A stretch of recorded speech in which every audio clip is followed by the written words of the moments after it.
From the daughter of one of America's most celebrated war heroes, a powerful message for the White House after a staffer mocked her father battling brain cancer. It is not how you die, it is how you live. Meghan McCain speaking out on The View. This week, her dad, Senator John McCain, a POW, opposed the president's nominee for the CIA, Gina Haspel, for her failure to denounce tough interrogation tactics as immoral. Then, three sources with direct knowledge tell NBC News. Special Assistant Kelly Sadler said during a Thursday White House meeting, he's dying anyway. I don't understand what kind of environment you're working in when that would be acceptable, and then you can come to work the next day and still have a job. Today, the White House confirmed Sadler still has a job and then tried to ignore the controversy altogether. I'm not going to validate a leak. Now, a growing chorus of bipartisan criticism. Trump supporter Joni Ernst calling on the nation to treat this war hero and his family with the civility and respect they deserve.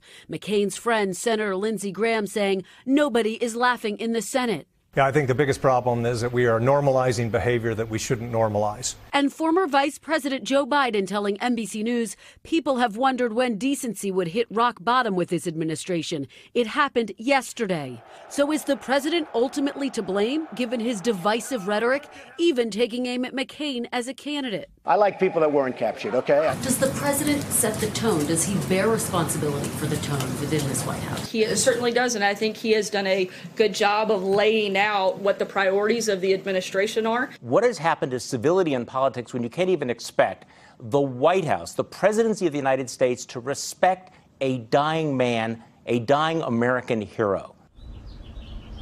And Senator McCain's wife, Cindy, has also weighed in, tweeting to Sadler, "May I remind you, my husband has a family, 7 children and 5 grandchildren." For her part, Gina Haspel said she has the utmost respect for McCain as she still faces a tough confirmation process. Hey, NBC News fans, thanks for checking out our YouTube channel. Subscribe by clicking on that button down here and click on any of the videos over here to watch the latest interviews, show highlights, and digital exclusives.